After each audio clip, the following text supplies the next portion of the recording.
Yeah, I'll be talking about more fundamental issues related to the engineering design process. In particular, I'll be talking about functional decomposition. I'll be defining some terms so that we've been using and throwing around just so that we're all speaking the same language. We probably should have defined these terms at the very start of the program. But hopefully, this is going to be, I hope, a very easy lecture to follow. So first of all, what is a functional decomposition? Why is it important? Basically, it's an aid for designing complex systems or their individual components by breaking down a problem by function, so in the functional realm. Some basic definitions. We've been using the word system a lot. What is a system? It's a great word. We overuse it all the time. It's a set of entities that interact with each other to accomplish a function that could not be accomplished by the sum of the functions of the individual entities. So it's basically the whole is greater than the sum of the parts. There's some interaction between these individual parts or entities, and through that you get the emergence of a behavior which you wouldn't have been able to achieve otherwise. So we call that phenomena emergence. If emergence does not happen through synergism, it's not a system. It's just a bunch of parts sitting together. So form is the physical or informational embodiment of the entities of the system. It's the thing that you build, it's the structure, it's the arrangement, happens to be also the thing that costs money and resources. Function is what the system does and is the action for which an element of form exists. So that's basically what it says, what it does. And concept is the mapping from function to form. So it's basically that magical leap that you take when you go from identifying what you want to do to what you're going to build to do that thing that you want to do. And that's where that creativity comes from. That's the thing that Charlie says, I was talking about this morning, where only the human mind can make that connection because there's something special about us. There's that creative juice, and you cannot encode this. And we've heard the word architecture a lot. So part of the name of this workshop is conceptual design. Architecting is another term for conceptual design, I would argue. What an architecture is a representation of an instance of a system. And there's a formal definition here. But basically, it's everything within this gray ellipse. It's the embodiment of a concept, so that magical leap from function to form. And when you're defining this concept, you're allocating physical or informational function to elements of form. And you're defining the interfaces between these elements, and you're also considering the surrounding context. So you have these upstream influences, and this is in the product development context. It would be the requirements, the words you've heard, the goals, the needs, who your customers are, regulations. So for example, NASA is not allowed to cooperate with the Chinese Space Agency at the moment. So that's law by law. The technologies that you have available to you. So if we had warp drive, it'd be great, but we don't. So that's a constraint on this. And there's the downstream things, like can you manufacture the thing? How much does it cost to operate? These ilities refer to life cycle things. So you have reliability, for example, safety. Operability is an ility. And there are timing issues. Where's my cursor gone? And also the operator. So this is downstream, but you should consider this when you're architecting your system. You're doing conceptual design. So that's what Larry mentioned earlier today. And I just wanted to make to distinguish between what architecture is and what design is. So Ollie just went through basically those fundamental processes that you go through when you're engineering and developing a product. You identify your customers or whoever you're designing the thing for, understand their needs, determine requirements. So SRR is System Requirements Review. This is one of the steps in that NASA project. So once you understand your requirements, you generate a bunch of concepts. So each of these different geometric shapes represents a concept, and then you screen them using analysis, some initial analysis. You're trying to quantify the performance of these concepts, And ideally, you'll get down to, you'll choose your final concept, and this is where you do the detailed design. And you're trying to optimize the system and ultimately build the thing and operate it. So everything on the left side of this dotted line is architecture, and that's what we're really focusing on here, on the fuzzy front end, on coming up with these different shapes and hopefully going through this initial cycle to get more understanding on the quantitative side, so that ultimately later on down the track, when people do decide that yes, we are definitely going to Mars by this date, they have the right concept to choose and go into that costly detailed design process. Another way of thinking about it is system architecture. Ollie spoke about what system design was, the design vector. So for example, the balsa wood plane, you were choosing the wing area, the what else was there? The aspect ratio. System architecture is basically going through that concept to figure out that it is a plane that you're building, that it does have a wing area, and that it does have an aspect ratio. So we typically represent these by an X vector. When we're doing a system design, what the terms in the X vector represent have been fixed. So X1 would be wing area or aspect ratio. In system architecture, you're trying to determine what X1 and X2 actually represent as physical things.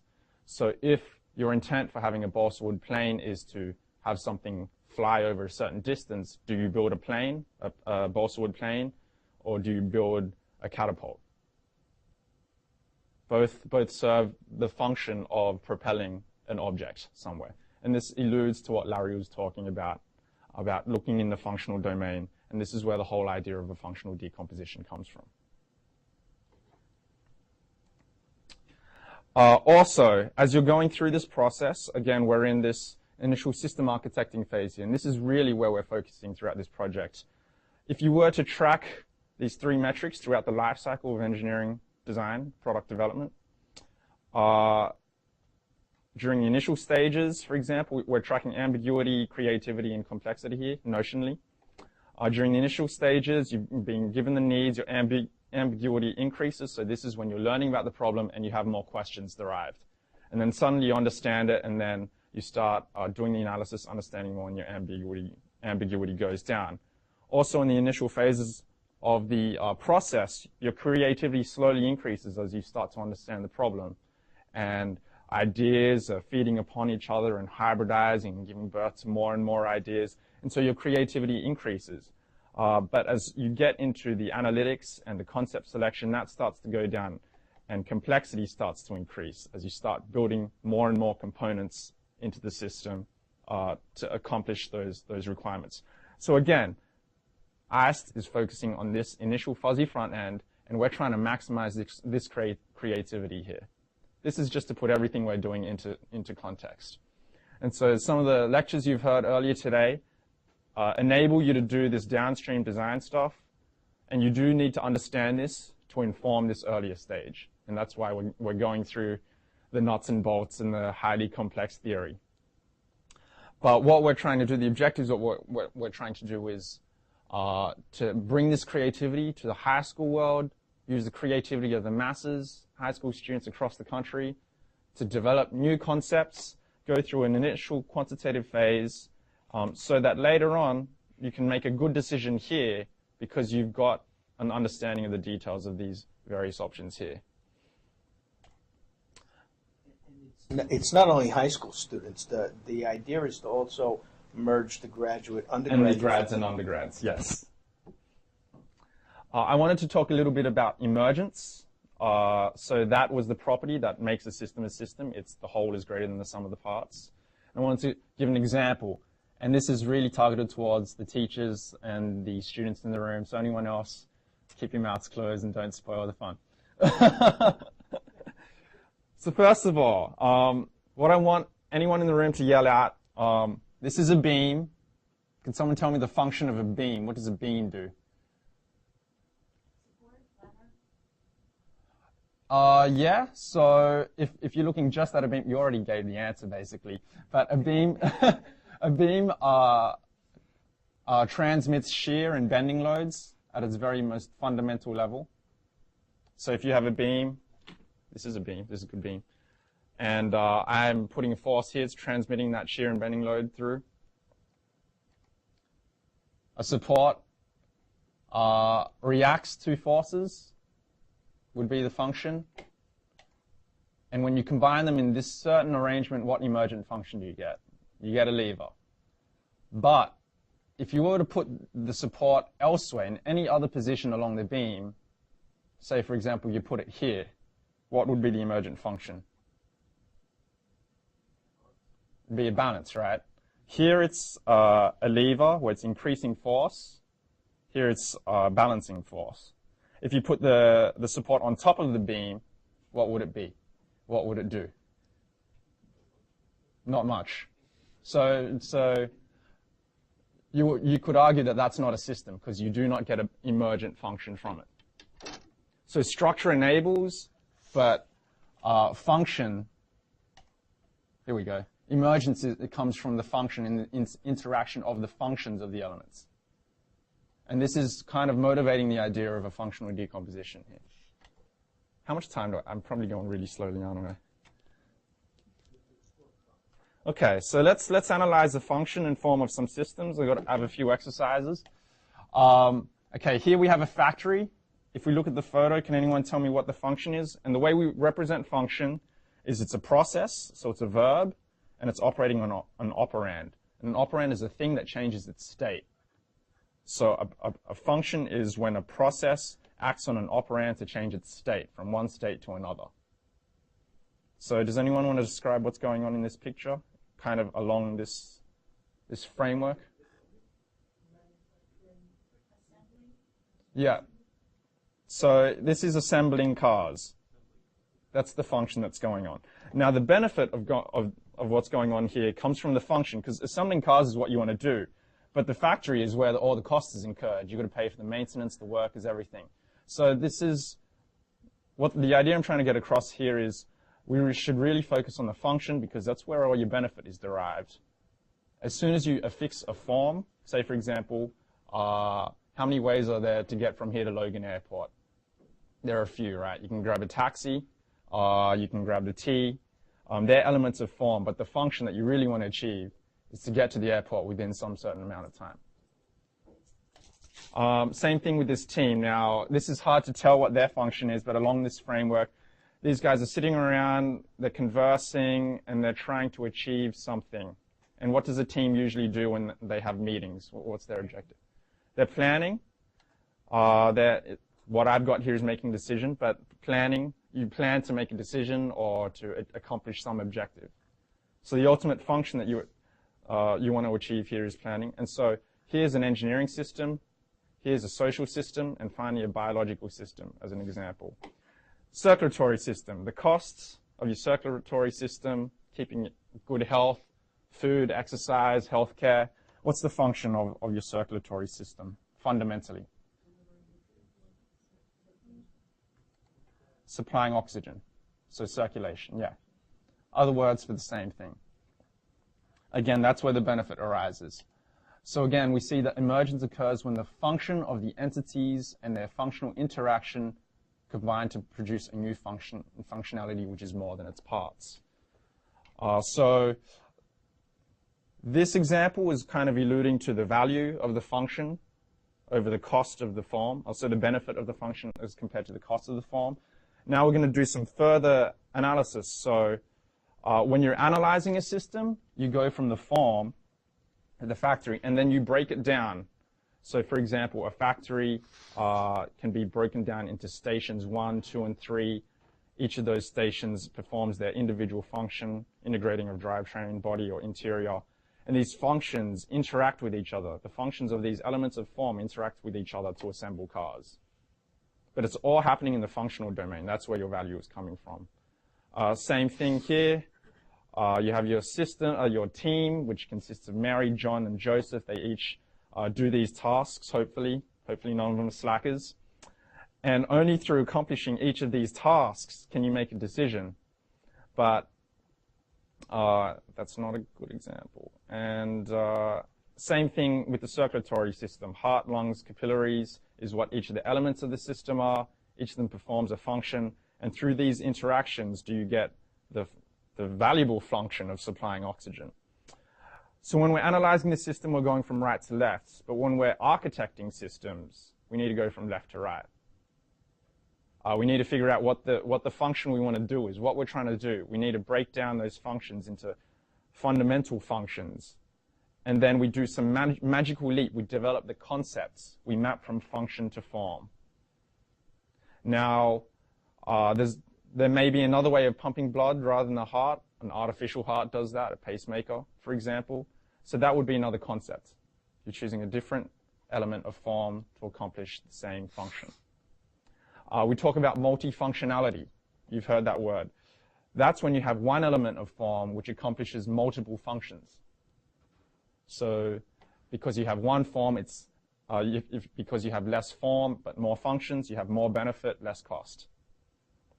So that's the intent here. And again, we see that with the lever. You have the decomposition in form. So the lever consists of a beam and support. Each of these carries these functions. These functions interact, and from which increasing force emerges. So, question to the class. What are the primary functions of a Mars habitat? Since we're here, we're talking about conceptual design of Mars habitats. What does a Mars habitat do? Anyone? Shout out. It has to protect people. Yeah. Sustain life.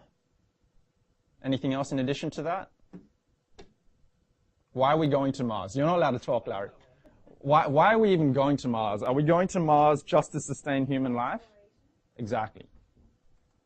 So it's sustaining the crew, and really we're performing science. That's fundamentally why we're exploring it. And you could combine those two and say we want to do sustainable exploration of Mars with humans. So this is part of the value proposition that we're kind of struggling with. You know, a lot of people ask why send people to Mars, but this is one function, one set of functions which we're trying to accomplish, and through identifying the functions that usually you have, the functions help you inform the value of what you're doing.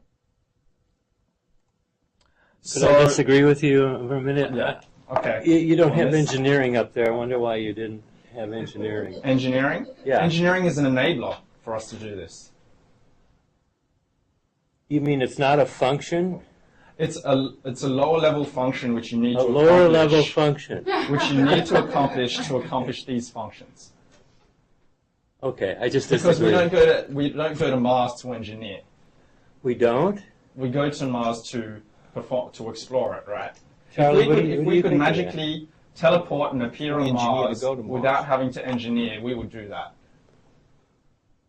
We would need to engineer the teleportation. Yes. In our physical realm, we need to engineer systems to enable us to do things. But really, the value comes from, or as we see it, because of what we want to do. We want to explore Mars, we want to do science on Mars, and we want to do it with humans. But, you know, the robotics community would argue otherwise. But fundamentally, from the perspective, the context of what we're doing in this workshop, these are the two functions. So, sustaining humans is basically one of the functions. From this, you can derive lower level functions. So how do you sustain humans? You need to give them water, you need to give them food, you need to shelter them, you need to manage their waste because we're waste producing organisms.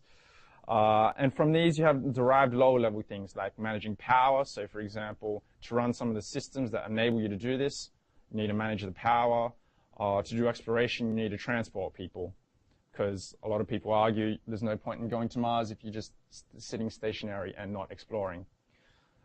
Interestingly enough, these are the same fundamental functions that need to be performed when you're developing cities on Earth. And so there's a commonality here. If you're abstracting these problems to the most fundamental functional state, there's many analogies between what we do on Earth and what we do in space. And so this is one way of getting the point across to your students. This is also an argument that NASA makes a lot with its public outreach people. And this is the source of many spin-offs, many technological spin-offs that have occurred through the space exploration program, and people identifying the fact that the things that they're developing for space could be used on Earth because they accomplish similar functions. So again, The benefit comes from the function.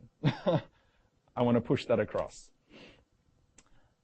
So we have a tool. I'm not going to go into the details of this, but I've done a functional decomposition of the Mars habitation problem to capture the interactions between functions, because it's the interactions between functions which creates a system. It's emergence from that.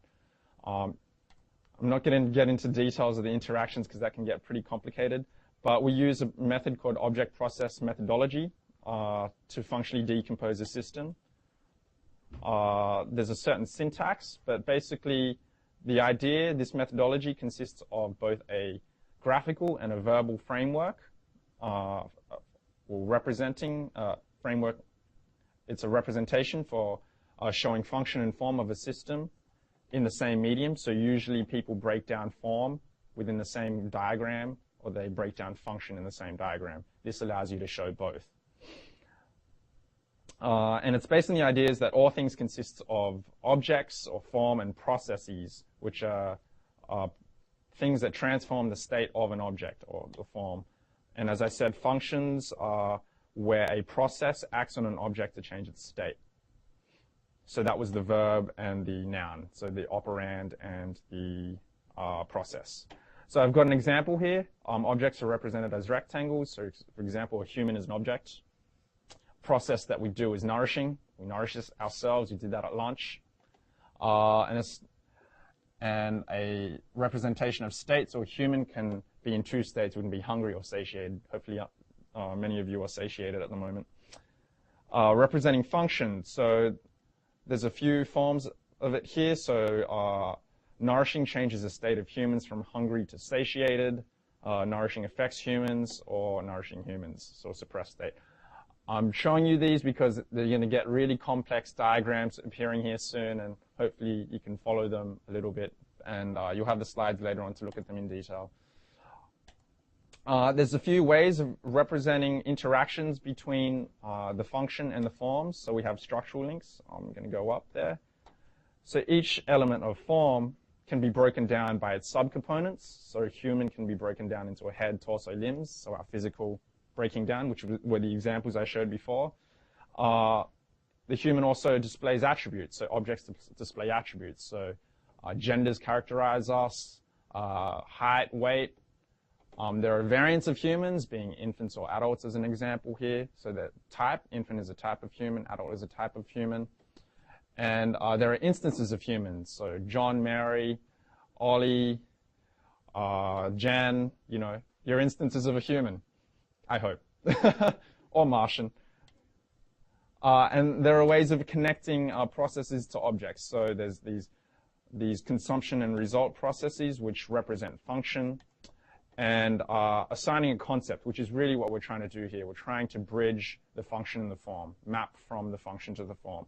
So in any of these diagrams, whenever you see this circle and a line, that means I've assigned the concept. Of, for example, using humans for exploring.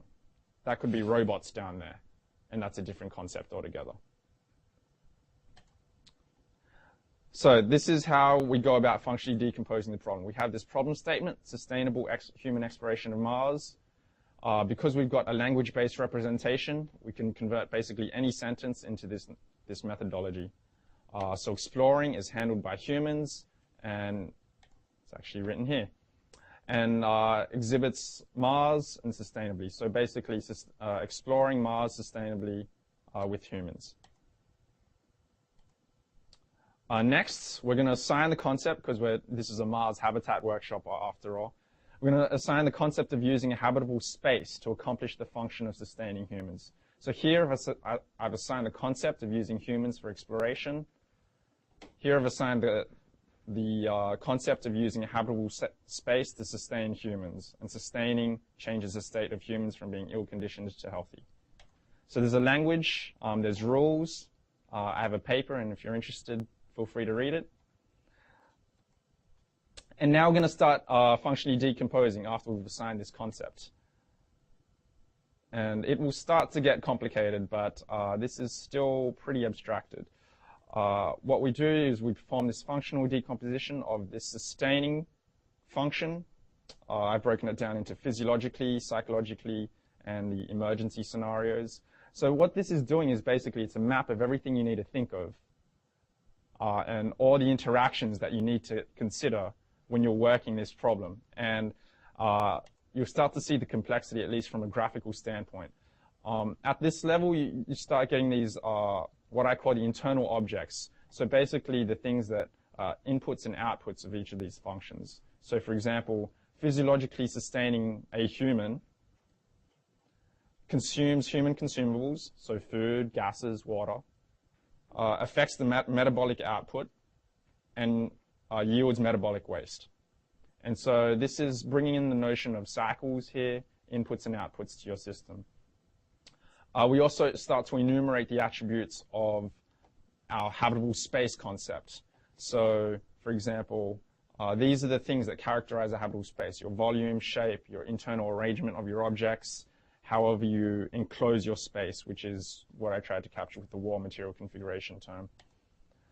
And we're going to break down what it means to sustainably explore. So number of crew, typically you want to increase your number of crew and your mission duration when we talk about sustainably exploring Mars with humans.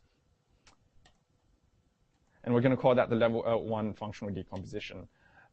Now, if we went to the second level, it gets a lot more complicated, but I'll break this down so it's clear.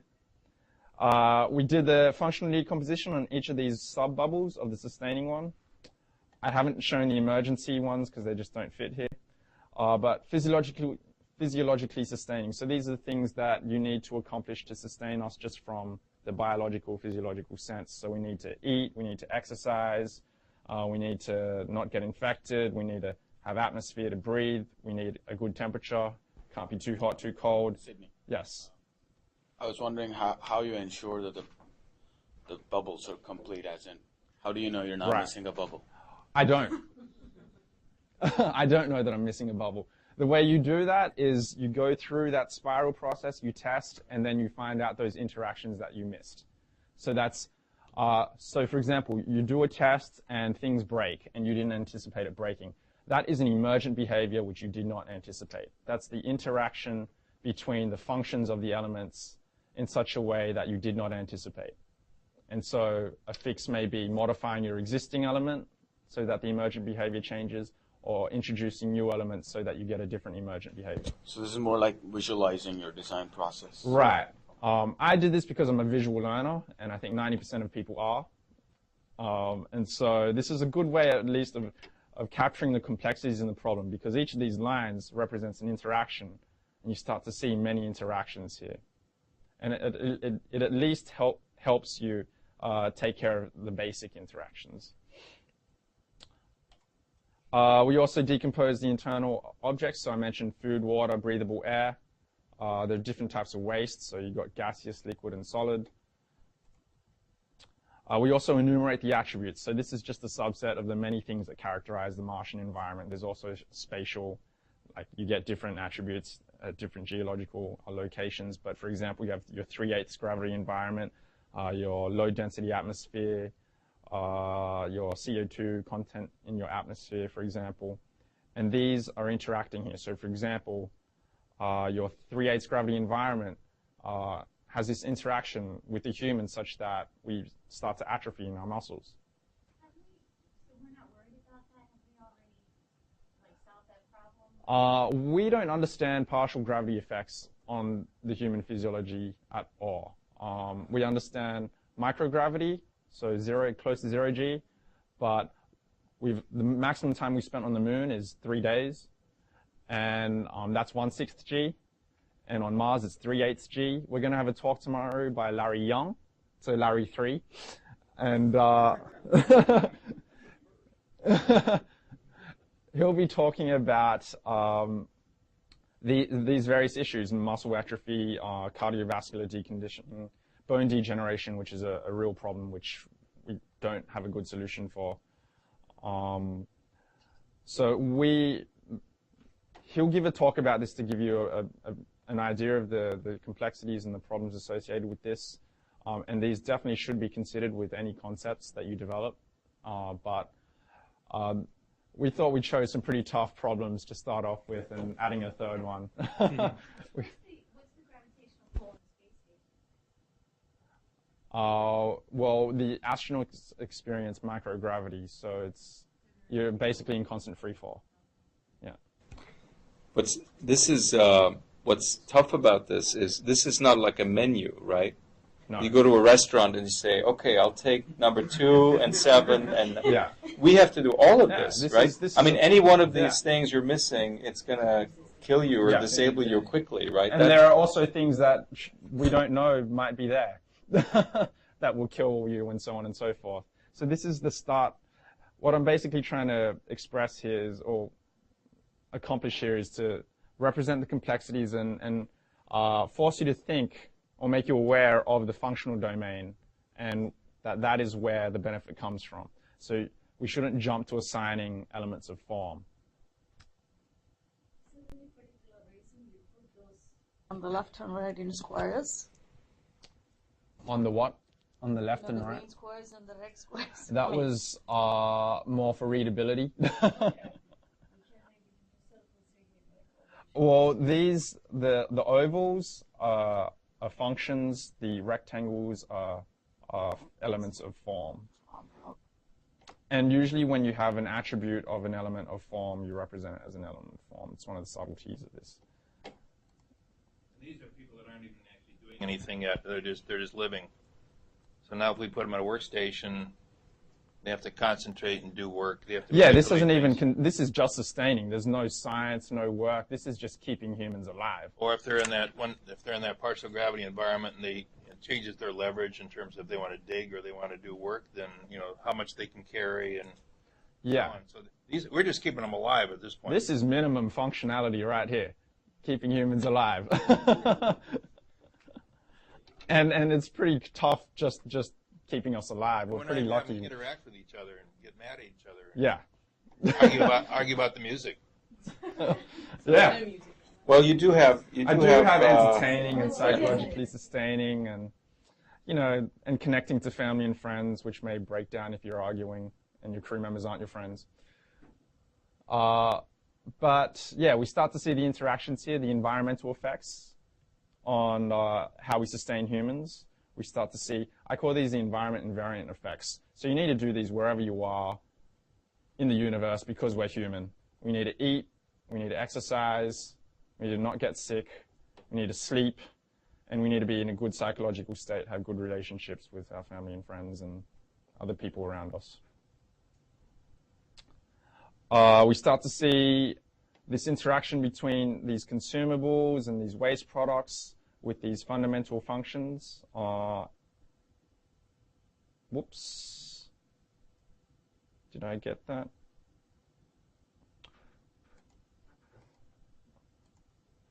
And we start to see the interactions between the attributes of our habitable space and I think some of the ellipses didn't appear here, and the fundamental functions that are required for sustaining humans. So a lot of it is psychological.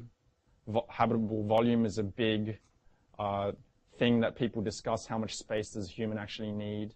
And Larry Toops can talk a lot on this, for hours on this. I mean, people study volumes of prison cells and various other things and their psychological impact on people.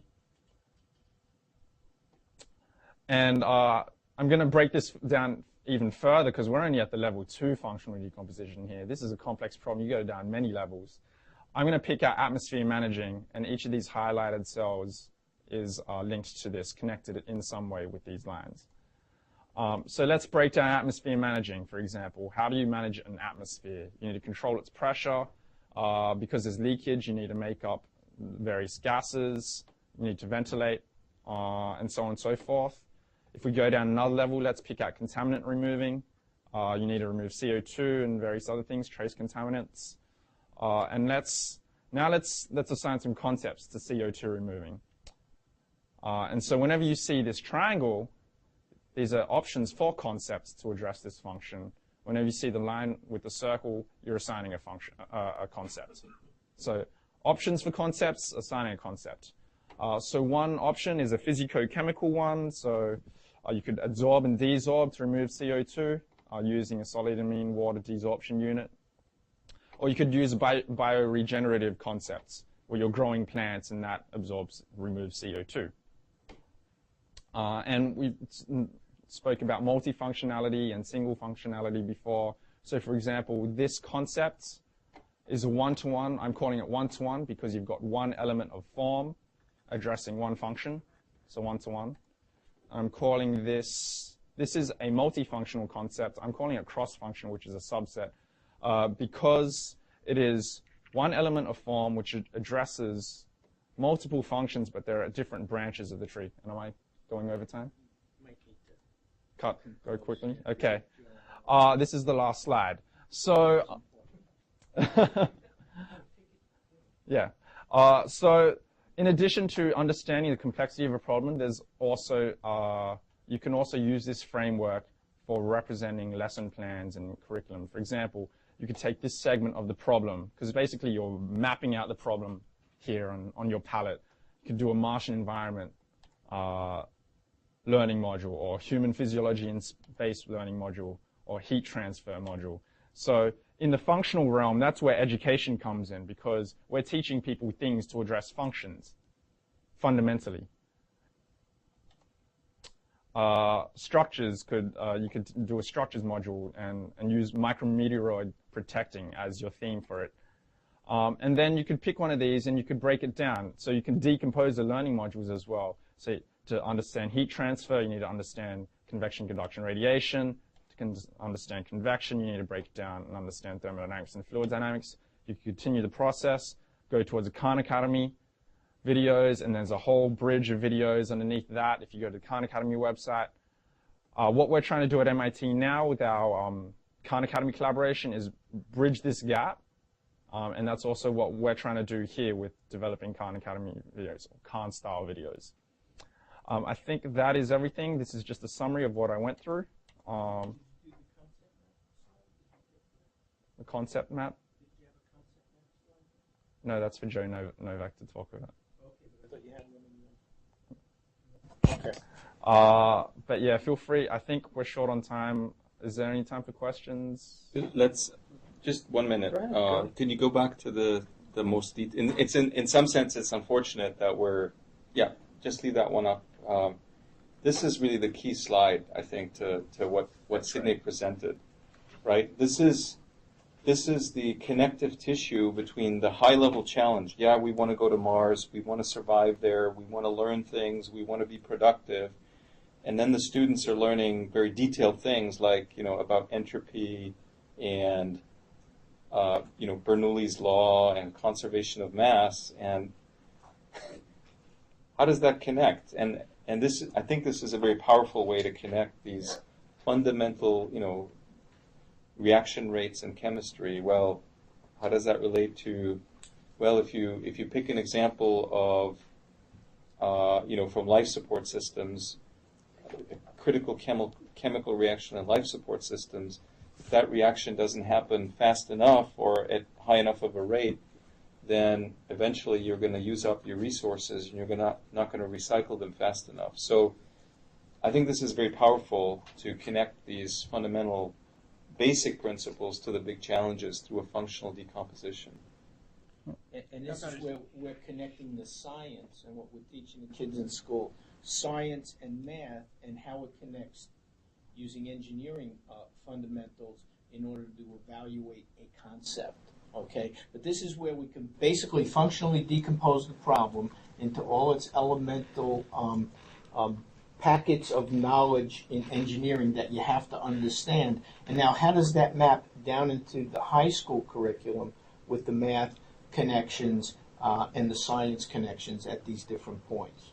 Okay, and now this is kind of bridging the scientist going to the engineer, and this is how the engineer uses what they learn going to that level. And this is where what we're looking for is really your expertise in understanding what do the kids know at this point.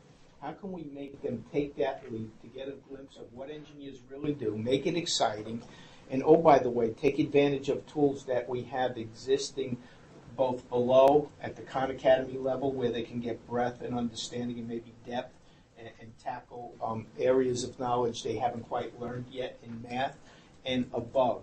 Maybe we can connect you to introduction to engineering type courses and modeling and simulation tools so they can still have fun while they're going through the analysis, design, prototype, test, engineering cycle, getting out there, testing things, learning by doing.